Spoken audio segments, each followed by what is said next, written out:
Pessoal, boa noite. Mais uma vez aqui estamos em nosso 8º encontro, né? Nós tivemos já várias palestras tratando de inúmeros direitos dos servidores públicos, abordando inclusive em algumas delas temas específicos de algumas categorias.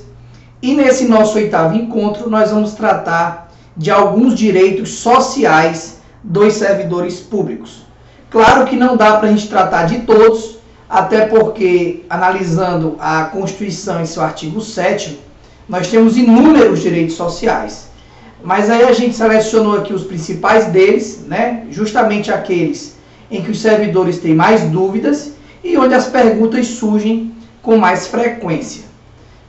Antes de iniciar o tema, eu gostaria de informar para todos que este, por ser o nosso 8º encontro, nós vamos fechar em 10 encontros, então só estão faltando aí mais 2, e assim dizer da satisfação que foi de fazer essas gravações. Muitas pessoas têm interagido com a gente, muitas perguntas têm chegado no blog, no e-mail e na página do Facebook, e aí eu peço para que as pessoas que ainda não conhecem essa nossa iniciativa, que entrem na página do Facebook, Frid Alves, F-R-I-D Alves, e possam estar curtindo e compartilhando junto com a gente essas informações que eu acredito que sejam do interesse de todos os servidores, ok? Hoje, como é a gravação, qualquer dúvida que tenha sobre o tema, eu peço que vocês mandem para o meu e-mail, fridjoffalves, F-R-I-D de dado, T de tatu, J, O-F de faca, Alves, @hotmail.com, ou então você pode deixar aí no próprio comentário do vídeo no YouTube, que deixando a pergunta, eu vou estar respondendo para vocês e tirando todas as dúvidas relacionadas a esse tema e a outros temas, claro, vocês também, caso vocês também tenham alguma dúvida sobre eles. Tá certo, pessoal?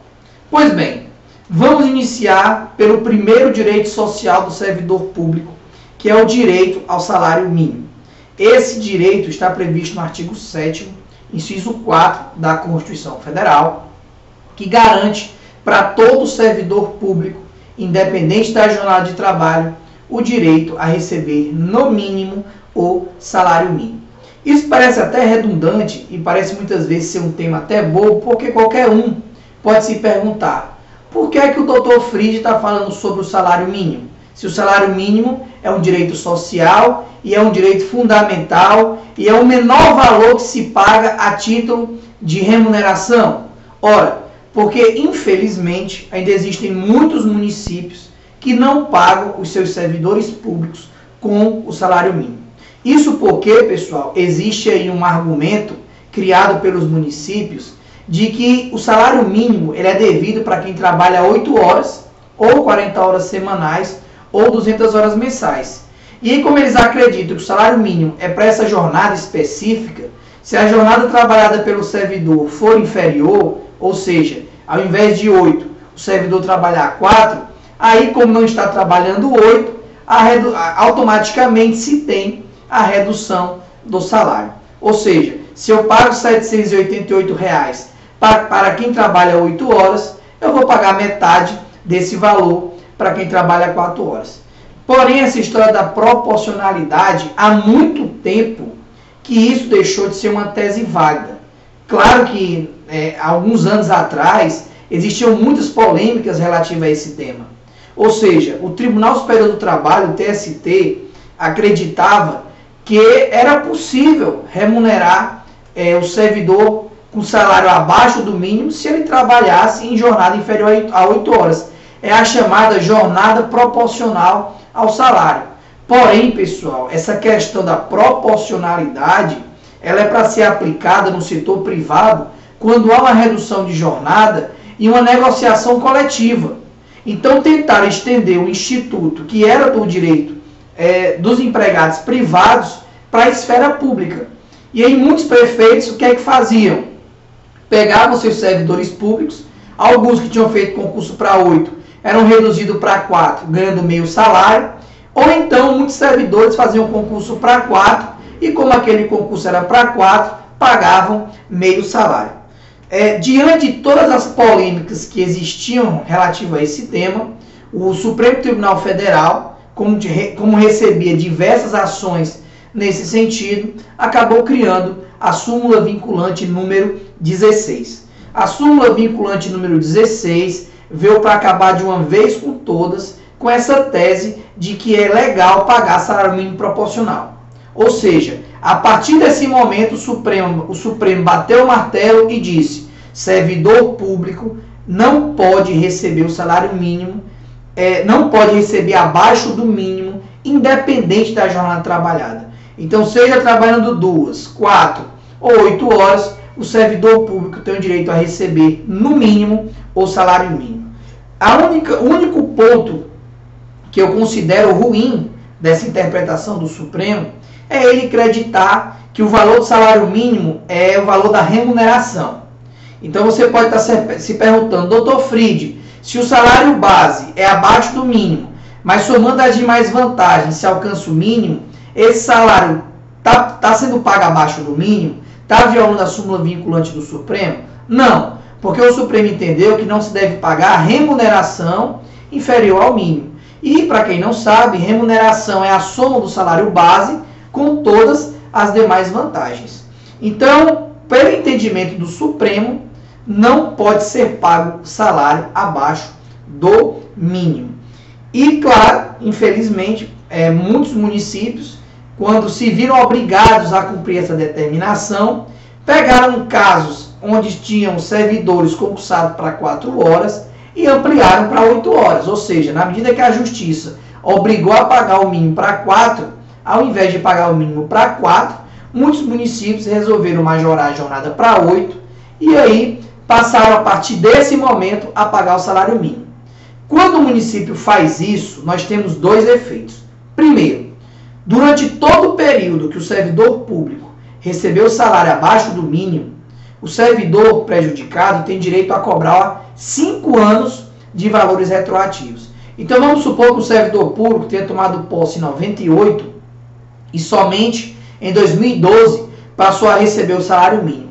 Então você pega 5 anos contado de 2012, que foi a implementação, ou seja, você retroage até 2007, e isso significa dizer que aquele servidor público tem direito a cobrar toda a diferença que deixou de receber desde 2007 até 2012, que é o momento da implementação, nesse nosso exemplo. Esse é o primeiro efeito. O segundo efeito surge a partir do momento em que esse mesmo servidor, concursado para 4 horas, tem a sua jornada aumentada para 8, porém permanecendo com o mesmo salário mínimo que ele iria receber se ficasse as 4 horas. E aí, pessoal, dentro dessa questão, nós temos uma decisão do Supremo Tribunal Federal, do relator Marco Aurélio, que ela diz o seguinte: não existe direito adquirido à jornada de trabalho. Isso quer dizer que a prefeitura pode sim majorar a jornada de seus servidores, ou seja, se o servidor fez concurso para 4 horas diárias ou 20 horas diárias, entendendo a administração pela necessidade e pela conveniência, a administração pode majorar essa jornada para 40 ou para 8 horas. Só que, claro, majorando essa jornada, também deve ser majorada a contraprestação.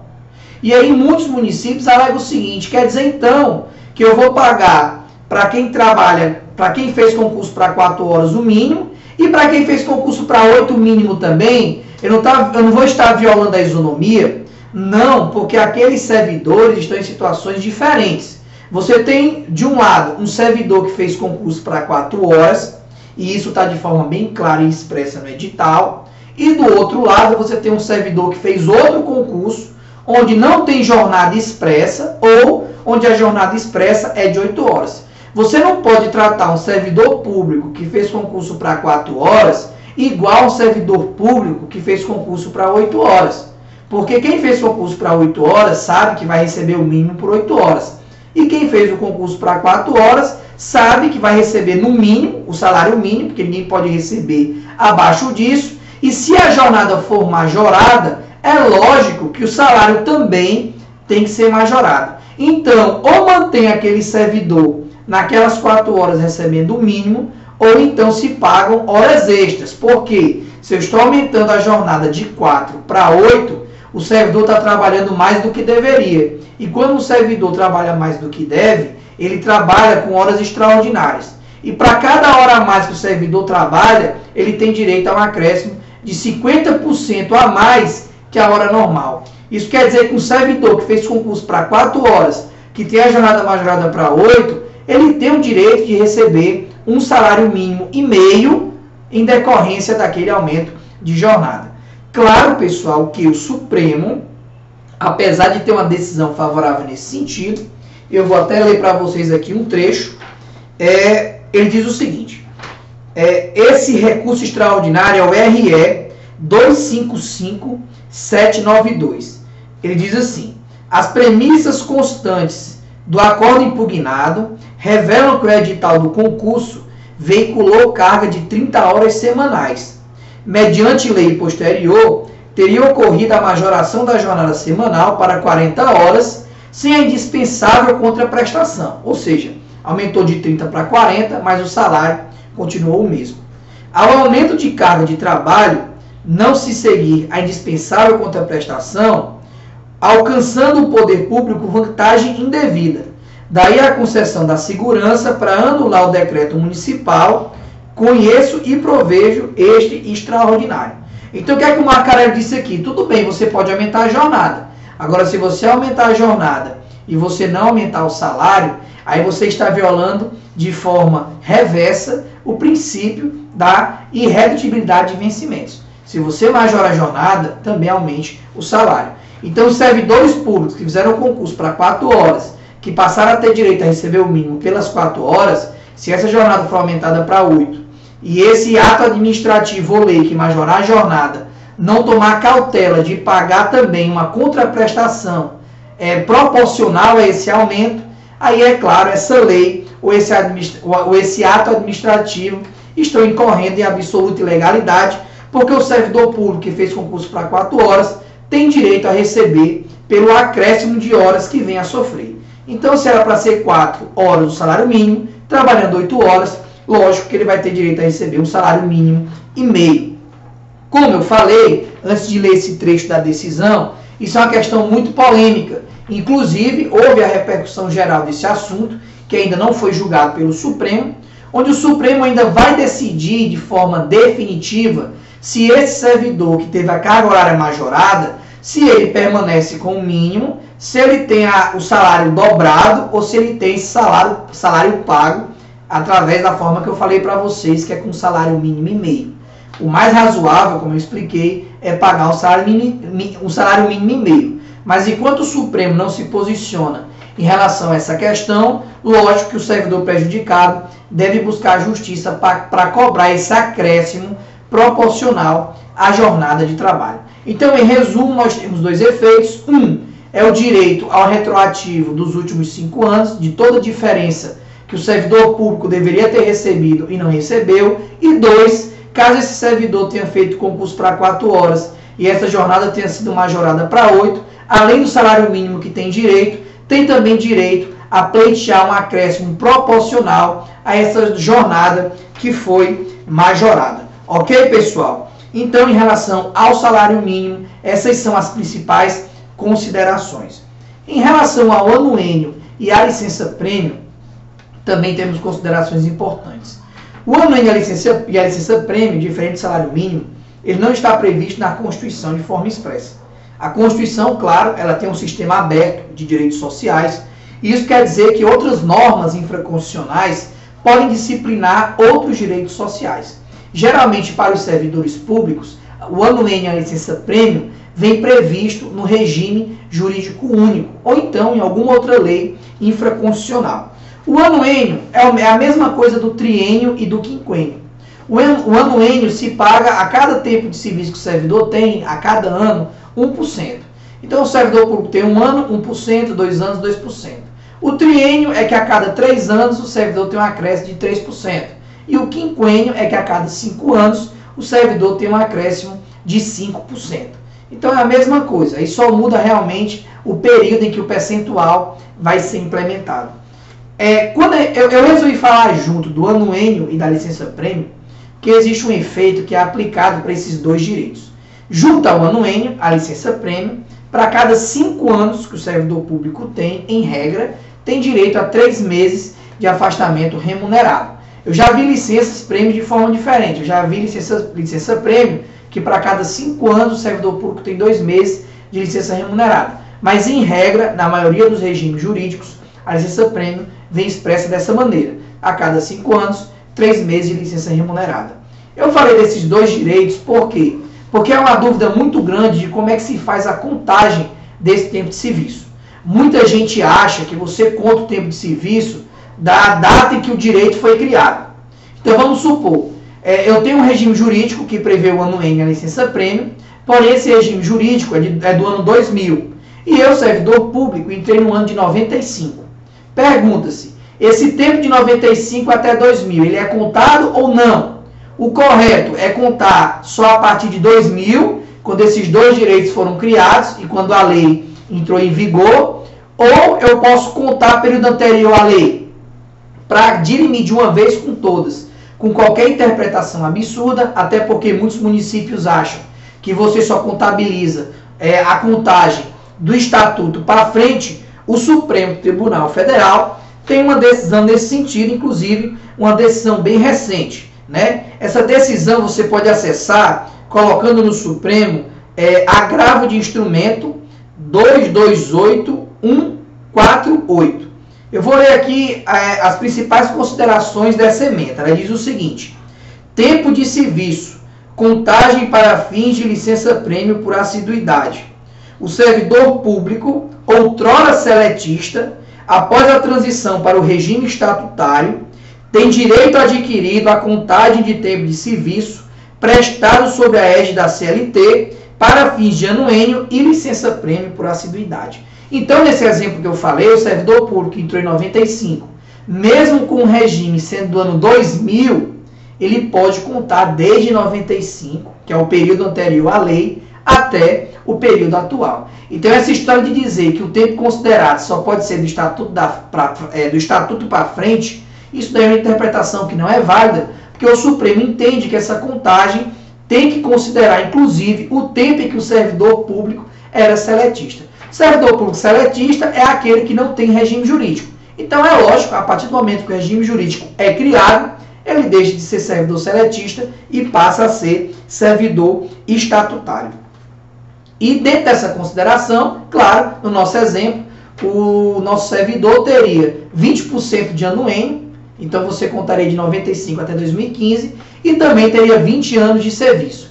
20 anos de serviço, como eu expliquei, para cada 5 você tem 3 meses, então nesse nosso exemplo, o nosso amigo teria 4 licença-prêmio acumulada. E em relação à licença-prêmio, tem 2 observações que são interessantes fazer. O pessoal pergunta muito se pode usar a licença-prêmio para contar em dobro o tempo da licença para fins de aposentadoria. Infelizmente, pessoal, através da emenda constitucional 19 do ano de 98, ficou proibida a contagem ficta de tempo de serviço para fins de aposentadoria. Ou seja, contagem ficta é você pegar um tempo que não foi efetivamente trabalhado e considerar esse tempo para fim de aposentadoria. Então, claro, se você dobrava o tempo de serviço, é lógico que parte desse tempo ele era fictício. O Supremo, mesmo antes dessa emenda, já começava a entender que não se poderia utilizar tempo fictício para fim de aposentadoria. Então, com essa emenda, em 98, você pode considerar esse prêmio como tempo dobrado até 98. Então, as licenças adquiridas até 98, elas podem ser contabilizadas em dobro para fim de aposentadoria. Porém, de 98 para frente, esse tempo ele não pode mais ser contado em dobro para aposentadoria. E outra questão também que levanta muitas dúvidas é que tem muita gente que fala que o direito à licença-prêmio é inconstitucional, porque a Lei 8.112/90, que é a Lei dos Servidores Públicos Federais, não garante mais o direito à licença-prêmio. Isso é uma interpretação errada, a licença-prêmio ela não é inconstitucional. O que é inconstitucional é contar em dobro a licença-prêmio para fins de aposentadoria a partir do ano de 98, como eu expliquei. E se os servidores públicos federais não têm mais esse direito, e esse direito existe na esfera municipal ou estadual, cada ente tem autonomia para dizer se mantém ou não esse direito. Então não é porque esse direito não está mais na esfera federal que ele não pode ser garantido na esfera municipal ou na esfera estadual. Logo, se alguém afirma que o direito à licença-prêmio é inconstitucional, essa pessoa está afirmando algo totalmente desprovido de fundamento, porque a licença-prêmio é sim um direito legal e constitucional, mesmo que ele não esteja mais previsto na Lei 8.112/90. Aí, paciência. Se os servidores federais não têm mais esse direito, não é por esse motivo que os servidores municipais ou estaduais deixaram de ter, se este direito encontra previsão em seus regimes jurídicos, ok?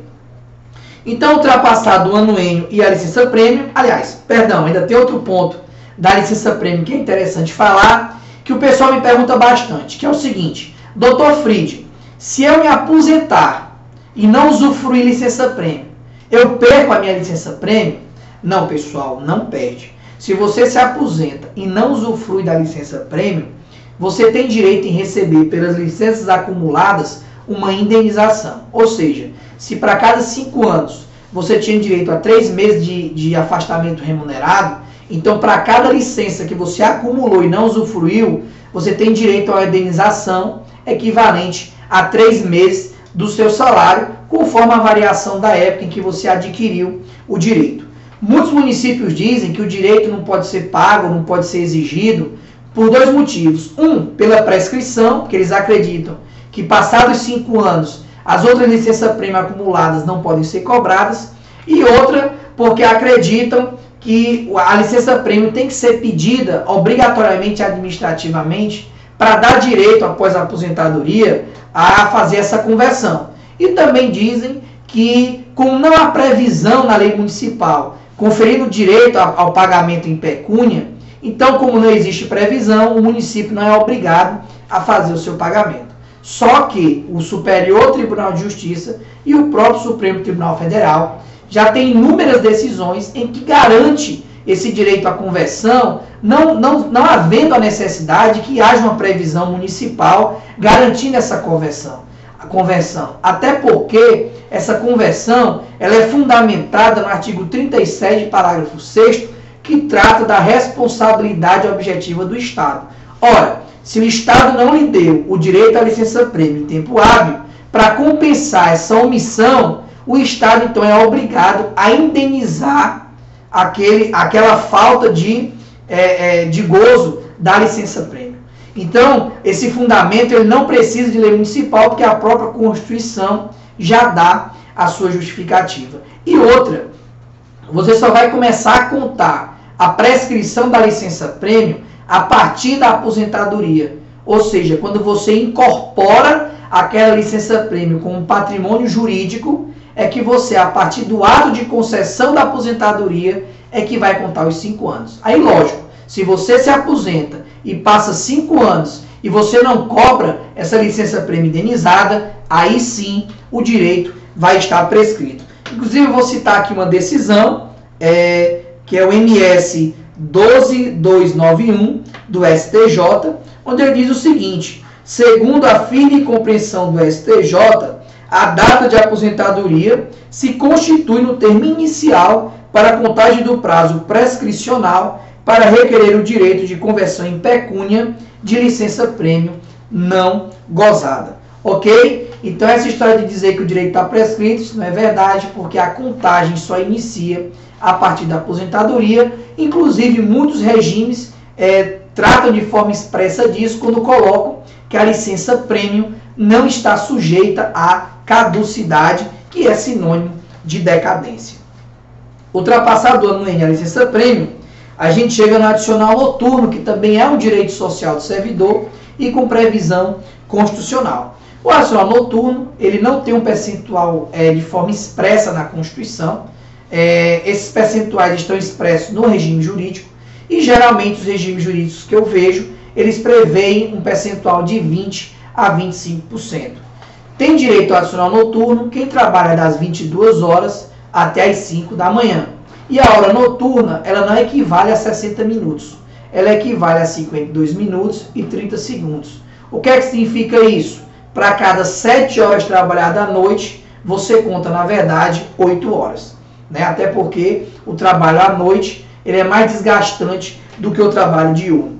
E é importante citar uma súmula porque muitas vezes tem municípios que deixam de pagar o adicional noturno alegando que o servidor trabalha em regime de escala. E existe uma súmula do Supremo Tribunal Federal, que é a súmula 213, que diz o seguinte: é devido o adicional noturno, ainda que sujeito o empregado ao regime de revezamento. Então, mesmo que o servidor público trabalhe em regime de revezamento, por exemplo, 12 por 36, ele vai ter direito a receber o adicional noturno pela hora noturna trabalhada. E é interessante frisar que, se o servidor público começar a trabalhar e esse horário se estender além das 5 da manhã, vamos supor que ele começou a trabalhar às 22 e trabalhou até às 10 da manhã, mesmo passando das 5 horas, esse horário que passou das 5 horas até às 10, ele também é considerado como hora noturna. E fazendo aqui um gancho, tratando também da questão das horas extras, é lógico que quem trabalha de forma noturna, que ultrapassa da hora normal, que seria de 22 às 5, tem direito também às horas extras como noturnas. Então as horas extras são contadas como noturnas. E dentro dessa questão das horas extras, aí diferente do adicional noturno, que tem previsão em lei, as horas extras têm previsão na própria Constituição. Então o servidor público que trabalhar hora extra tem direito a um adicional de 50% sobre a hora normal, limitando para trabalhar hora extra até 2 horas. E é importante frisar que mesmo no regime de 12 por 36, que eu citei há pouco, há o direito de hora extra. Por quê? Porque para quem trabalha nesse regime, vão ter 2 semanas que você vai trabalhar 48 horas e vão ter 2 semanas que você vai trabalhar 36 horas. Isso demonstra que você contabilizando semanalmente a sua jornada, que você conta pela semana, não é pelo mês. Então, se você passa 48 em uma e aí não passa 36 na outra, é lógico que vão sobrar aí 4 horas. E essas 4 horas devem ser remuneradas através da hora extraordinária. O artigo 66 da CLT diz que entre as jornadas deve haver um descanso de pelo menos 11 horas consecutivas. Então, se o servidor trabalha em 2 jornadas, né, trabalha 4, tem um intervalo entre a jornada e trabalha mais 4, deve haver um intervalo mínimo de 11 horas. Né? Então, assim, se 6 horas corrida, são contabilizadas como 8.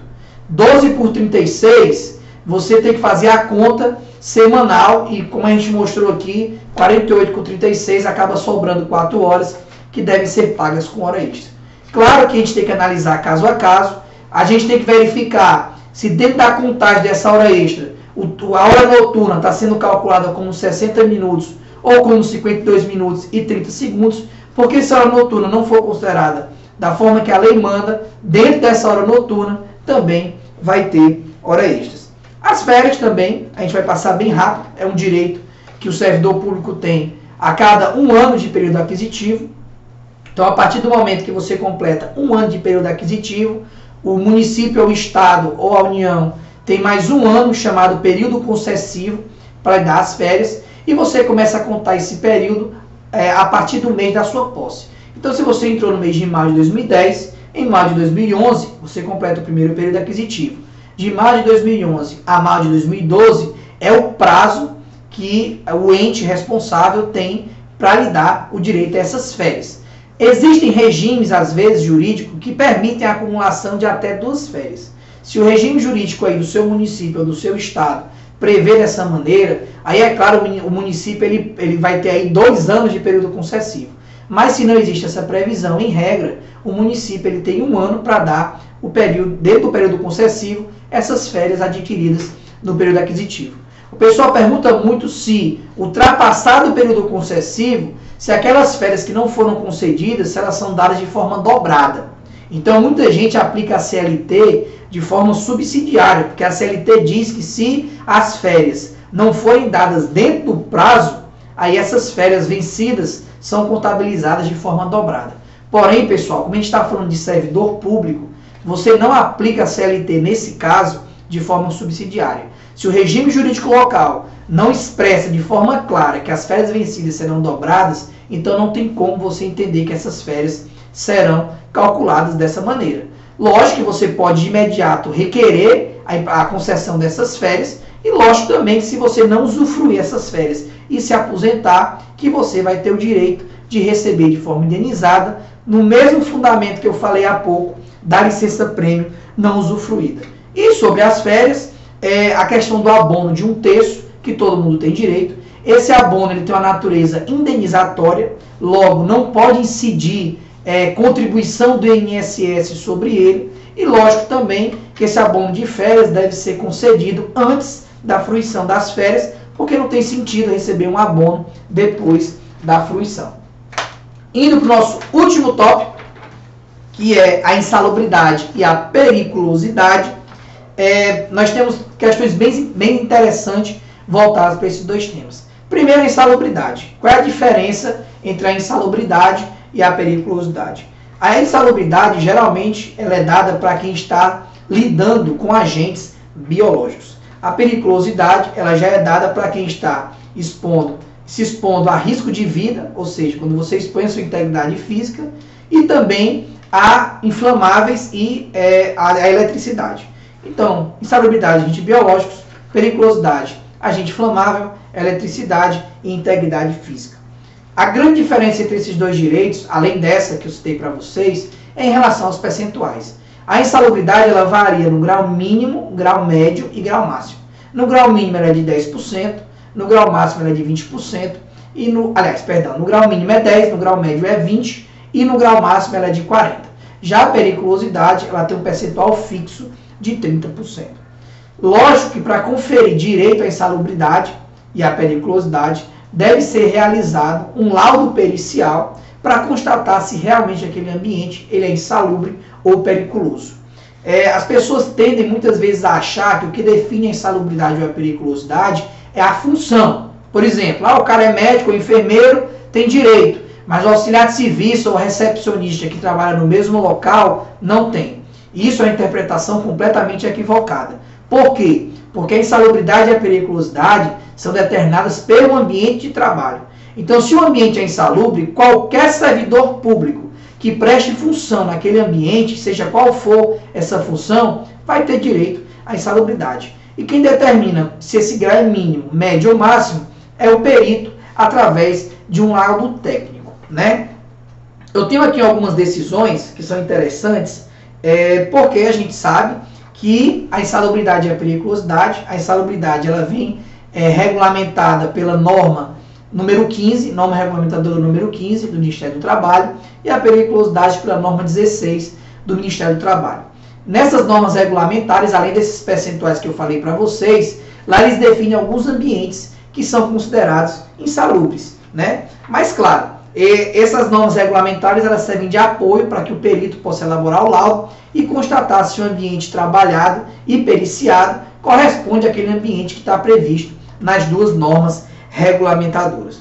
São direitos que não se acumulam, ou seja, se você tiver direito à periculosidade e à insalubridade, você deve fazer uma opção, né? Então você não pode ter periculosidade e insalubridade ao mesmo tempo, ou você opta por um, ou você opta por outro, né? Decisões interessantes sobre a insalubridade que é importante citar aqui, dizem respeito a alguns pontos que eu não posso passar em branco. O primeiro deles é a base de cálculo para se calcular a insalubridade e a periculosidade. Nos municípios ou nos estados onde o regime jurídico único não diz, ou seja, ele não fala de forma expressa se esse percentual vai ser calculado no salário base, o STF tem um entendimento, inclusive, muito, digamos, contraditório, porque ele vincula o salário mínimo, que a Constituição manda não vincular, e diz o seguinte, eu vou ler aqui para vocês uma ementa do RR 489-34220125120038, que diz o seguinte, conforme o entendimento do STF, reclamação 6830, até que sobrevenha a lei que dispõe sobre a base de cálculo do adicional de insalubridade e não havendo previsão normativa nesse sentido, essa parcela deve ser calculada com base no salário mínimo nacional. Então, se no seu regime jurídico único a lei diz que a insalubridade ou a periculosidade vão ser calculadas sobre o salário base, ok. Agora, se a lei não diz nada, de forma um pouco incoerente, o Supremo entende que você deve calcular esse percentual considerando o salário mínimo, apesar de ter aquela vedação que diz que o salário mínimo não pode servir de indexador nem de base de cálculo para nenhum tipo de vantagem. Porém, se o Supremo diz, só nos resta, nesse caso, obedecer, né? E tem outra coisa curiosa. Tem muitos estatutos que não disciplinam a insalubridade e nem a periculosidade. E aí muita gente tem a dúvida se você pode aplicar de forma subsidiária a CLT, porque na CLT esses percentuais estão de forma bem claras. E mais, diferente de muitos regimes jurídicos únicos que não tem essa previsão, houve uma mudança na CLT, através da lei número 12.740/2012, que incluiu dentro da periculosidade a questão da integridade física. Então antes isso não existia, passou a existir a partir de 2012, que diz o seguinte, que também é considerado periculoso ambientes em que a exposição a roubos ou outras espécies de violência física nas atividades profissionais de segurança pessoal ou patrimonial. Ou seja, o direito à periculosidade passou a ser estendido para vigias, para vigilantes, para guardas municipais. Só que essa previsão está na CLT. Essa previsão raramente ela existe no regime jurídico único. Tem regimes que possuem, inclusive com a nomenclatura risco de vida. Os municípios que possuem esse percentual de risco de vida, independente do que está aqui, já garante ao vigilante, ao vigia ou aos guardas municipais o direito a essa periculosidade. Porém, nos que não existem, surge uma dúvida. Quando não existe essa previsão, como é que a gente resolve essa omissão? E aí nós temos dois posicionamentos, e é uma polêmica que não foi resolvida, mas que existem. Uma que é favorável aos servidores e outra, claro, que é contrário, que diz o seguinte: como a insalubridade e a periculosidade são direitos sociais, são direitos fundamentais de máxima efetividade, não é a omissão legislativa que pode deixar de conferir a essas pessoas os direitos fundamentais previstos, no caso a insalubridade e a periculosidade.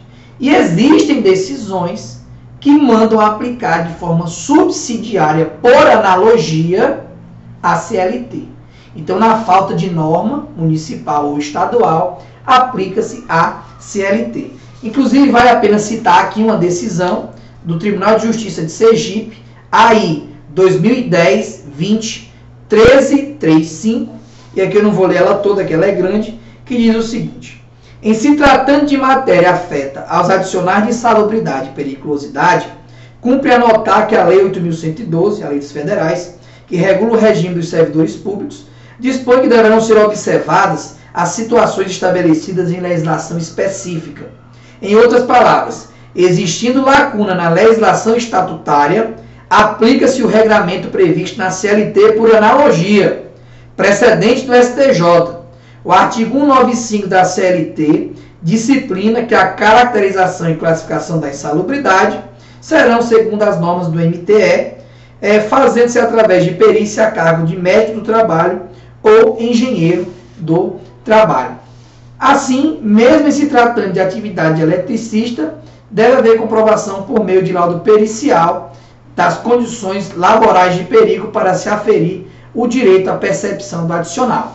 Aqui ele diz que, na falta de norma municipal que regulamente a insalubridade ou a periculosidade, aí você aplica por analogia e de forma subsidiária a CLT. Logo, se não existem esses percentuais na lei local, esses mesmos percentuais que eu falei no início aplicam-se no patamar de 10%, 20% e 40%, a depender do grau de exposição para a insalubridade, e de 30% para a periculosidade, incluindo a questão da exposição da integridade física, garantindo para os vigias, vigilantes e guardas municipais um direito ao adicional de 30% em decorrência do risco à sua integridade. Tá certo? Então, pessoal, esses são os principais direitos sociais dos servidores públicos. Claro que existem outros inúmeros direitos.